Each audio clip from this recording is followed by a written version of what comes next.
Sometimes becoming more confident means that we have to release those things about us that are no longer working.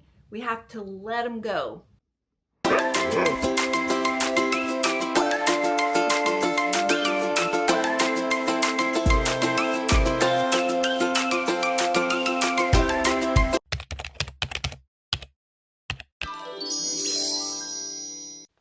Hey everybody, it's Kelly Anderson, your Feeling Good Mama.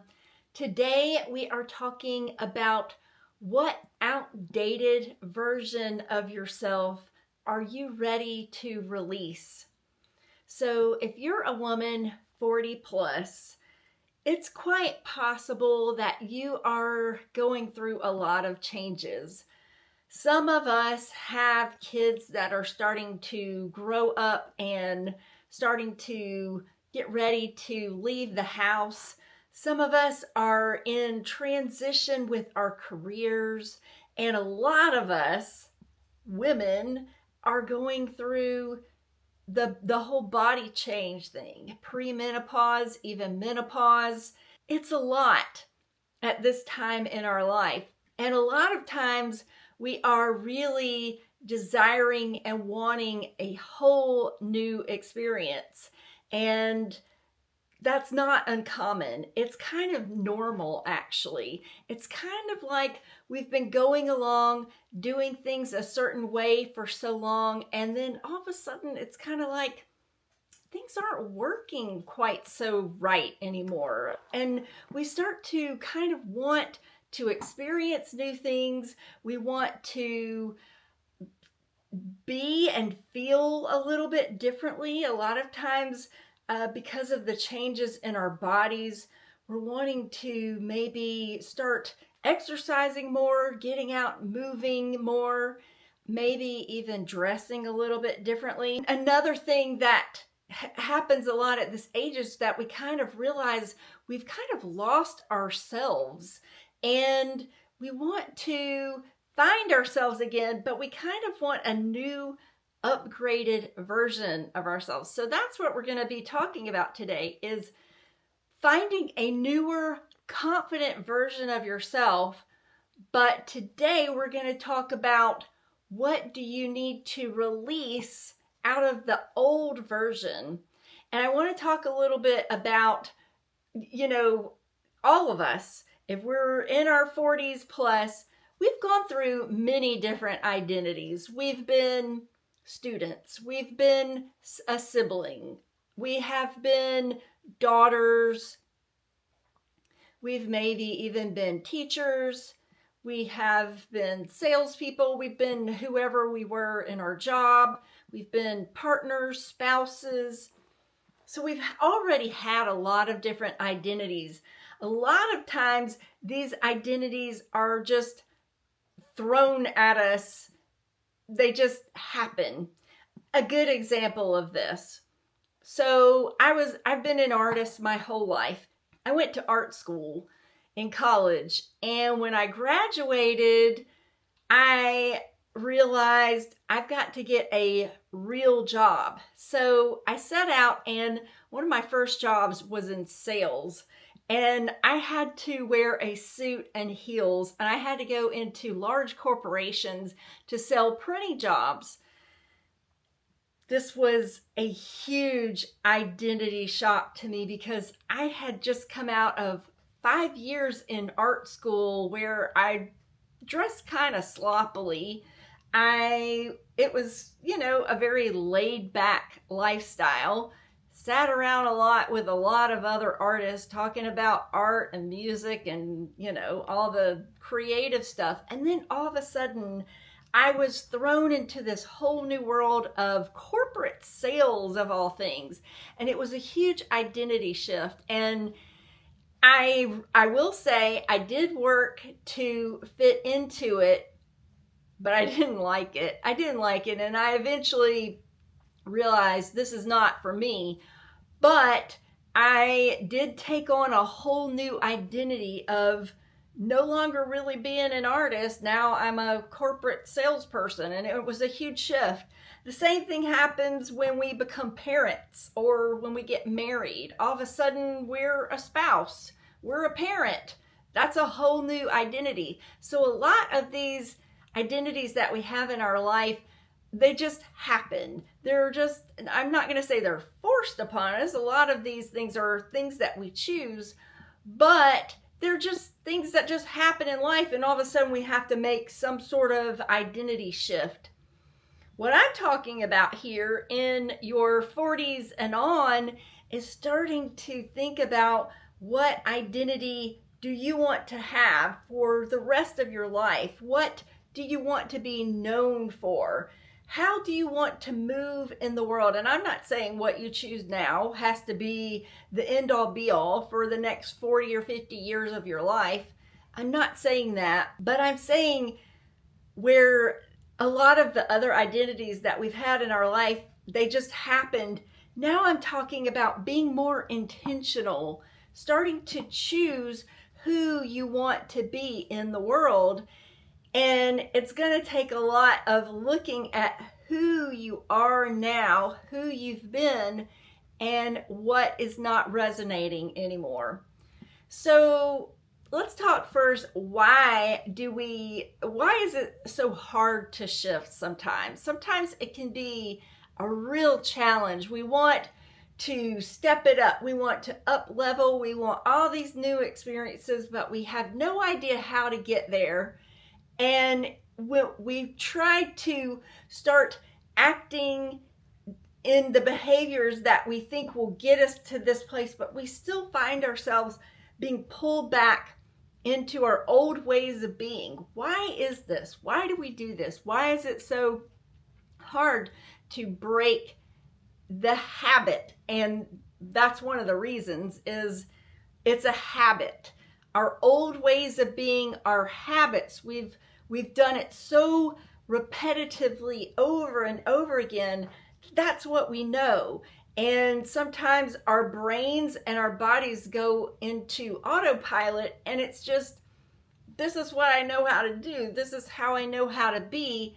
We just go back to that place so naturally. And I really see it like when I am with people from my past or people who have been in my life my whole life. I always go back to my old self, my old way of being, because that's what they know. I don't want to totally alienate them. And it's what I know with them. So there are definitely a lot of challenges when we want to start working on a new identity. It's also a big thing that we don't want to disappoint those people that have been in our lives. We don't want to disappoint them. We don't want to confuse them. We don't want to rock the boat a lot of times. We don't want to cause anger or friction or anything like that. A lot of times when we go to start changing, some of the people in our life, they don't like it because they know us a certain way and it makes them feel a little bit uncomfortable. So they may say things like, who do you think you are? Like, who is this? What are you doing? Like, that's not you.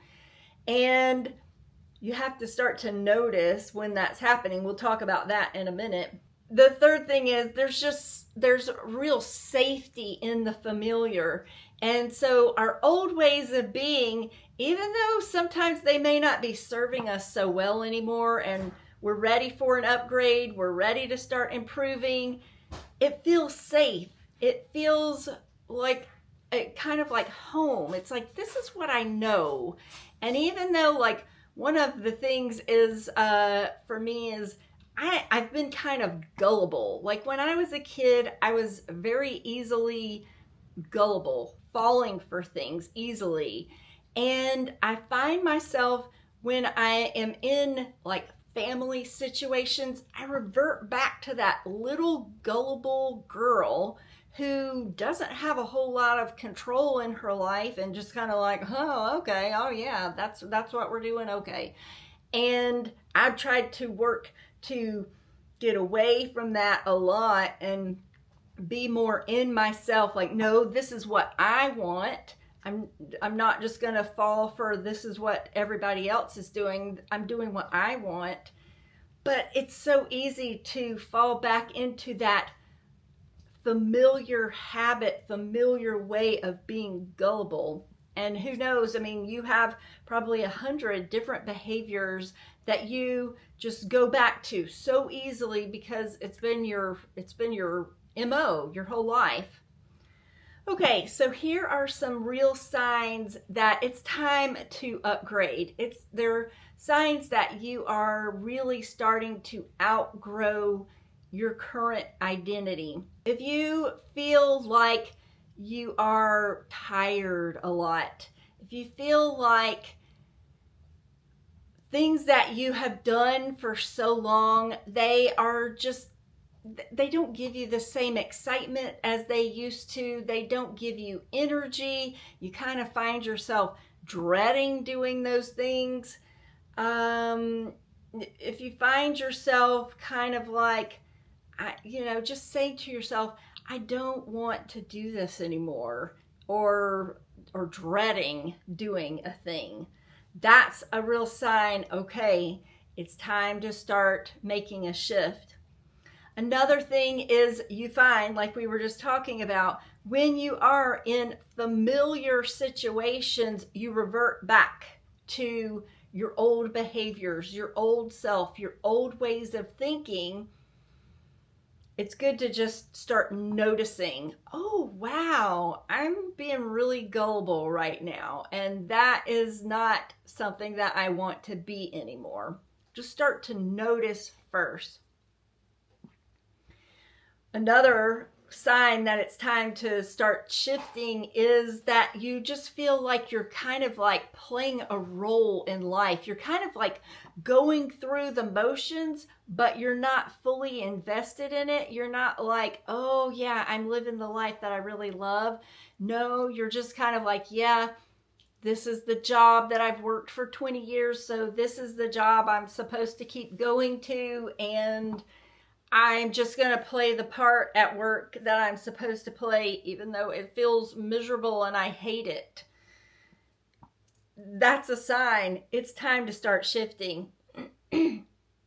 So I want you to start thinking about owning the new you. First and foremost, you have to get a really clear idea of who is it that you want to start becoming. So take some real time in meditation, take some time journaling. I like when I go to bed at night, I will take my hand onto my chest and my other hand on my stomach. And for some reason that just really calms me down, and I will start to visualize, what is it that I want? Who is it that I really want to be? You have to have a clear idea of that, so you can start to see what you don't want anymore. Start to figure out, this is not resonating anymore because I'm moving over here to this. I like this over here. This excites me. And that's a big key, you guys, is this thing over here, this thing that you want to become, I want it to really excite you. I want you to get so enthused and just like, yes, that would just be so amazing. I want you to really get in the feeling of, what does it feel like to be this version of yourself over here? We'll talk more about her another day, because that's a really huge interest for me, is her, who she is right now. Whoever she is, you've got to own it. Notice where you shrink back into the old version of yourself. Notice that, and start first, just notice. That's a really big thing, is just to start saying, oh, I just noticed that I just totally cowered to that person that I've always cowered to, or I totally didn't make eye contact with that person, and I noticed I never make eye contact with that person, and I never noticed that before. Just even little things like that. and you're like, well, the new version of me is totally going to make eye contact with this person and totally let them know I mean business. I am who I am. So notice when you're shrinking, notice when you're going back to that old version. Make sure that the new version of you does not shrink. The new version of you is very grounded in who she is. She's very stable. She's very confident. She's very relaxed. I want you to make those some key things. You don't want to be thinking of this person over here as being like all crazy and frenetic, and I don't think any of you are gonna really want to be that. But this person over here needs to be cool, calm, and collected. And so when you are out in the world, start to notice when you're not being cool, calm, and collected. And all you have to do right now is just say, oh, I'm not being very cool right now. I need to take it down a notch and chill out a little bit. Start to work on practicing this new version of yourself as much as you can in all situations of your life. It's going to be uncomfortable. You're going to find yourself in situations, especially like work or with family, where you so badly want to revert back to your old ways.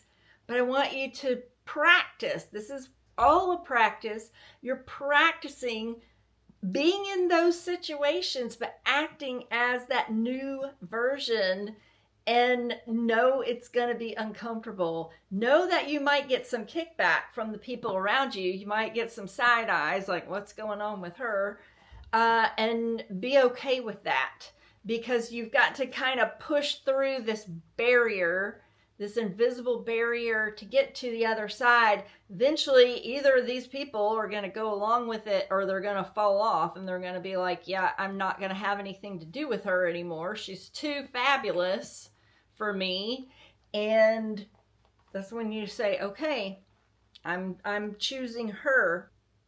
Third of this, owning the new you, is decide on what in your life you're no longer available for. Who are the people that you're no longer going to give your energy and attention to because they bring you down and they make you go back to the old version so easily? Who are those people that are just not healthy for you? What are those environments that you don't need to be hanging around in anymore? You need to really assess, like, what am I going to accept in my life now? What will I accept, and what has to go? And this can be really challenging. It really can, especially in regards to your relationships and your work. Sometimes with work, we may love the job, but we don't like the people around us. Those are decisions you have to make. Am I going to accept this in my life, having negative or bad energy? You have to make that choice. Does the new version of you, does she operate in this situation over here anymore? And you don't necessarily have to make just a clean cut. You can, certainly, but it can be a gradual thing where you slowly start to process, what could it be like to go to a new job and find new people to work around? What could that be like? What would that feel like? Remember that you always have the ability in your life to make changes. You always have the ability to upgrade, make things better, feel better. And I'm not going to say it's always easy, but it's possible. You just have to start taking those steps and noticing when you're falling back to the old. And like I said, you have to have a very, very, very good idea of this new version. That has to be just solid in your head. You have to be like very stern and confident in your body of this is who I'm becoming now, and I'm gonna own it. Okay, so I really appreciate you guys being here with me today. I'm Kelly Anderson. I'm a mom, I'm an artist, I'm a movement, mindset, and creativity coach for women, and we are always working on confidence and feeling great in your body and in your life. So I want to encourage you guys, go out there, be positive, have fun, start to make little shifts and changes for the better in your life, and that will start to trickle out to everybody else's life too. Thank you so much for watching, and I will see you guys on the flip side.